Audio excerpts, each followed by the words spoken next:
As of October 1st, 2025, at 12:01 a.m. Eastern Time, the U.S. federal government officially entered a shutdown after Congress failed to pass appropriations legislation.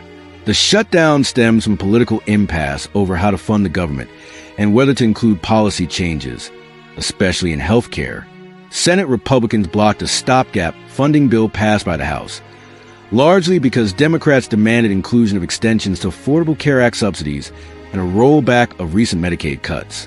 Despite Republicans holding the White House and majorities in both chambers, they lacked the 60-vote threshold in the Senate to overcome procedural blocks, forcing negotiation with Senate Democrats.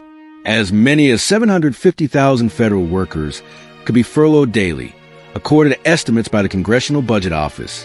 While federal law ensures these workers will get back pay once the shutdown ends, the immediate unemployment of paychecks puts strain on families and local economies. The longer the shutdown lasts, the more painful the economic impact. Reduced consumer spending, delayed federal contracts, interruptions to services, and lower confidence. Economists warn that growth could slow, and key data releases, such as jobs reports, could be delayed. Not all government functions will shut off.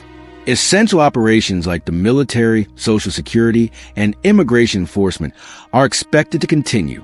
Some agencies, such as the Department of Agriculture and the Education Department, may halt many activities and furlough staff.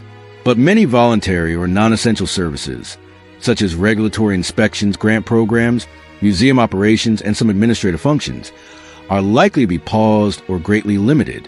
With no resolution in sight, both sides are casting blame. Democrats argue Republicans refuse to negotiate seriously and are pushing cuts to health care that will harm ordinary Americans. Republicans and the Trump administration counter that Democrats' demands force the shutdown by tying funding bills to major policy changes. In an unusual move, the Department of Housing and Urban Development's official website displayed a red banner blaming the radical left for the shutdown, a sign of mounting political messaging even within agencies. This standoff is a test of political strategy. Democrats have begun to adopt a hardline tactic, pushing for comprehensive health care concessions rather than accepting a short-term funding extension. Whether that gambit pays off or backfires will be closely watched. In past shutdowns, the damage tended to scale with time. A short-term shutdown might be largely disruptive but manageable. A protracted one could ripple into deeper economic harm, diminish public trust, and political backlash.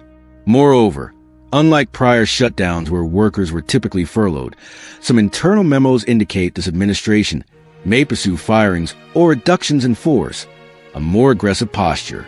In short, how long the shutdown lasts, how both parties choose to negotiate, and whether public pressure forces a compromise will define how severe the fallout becomes.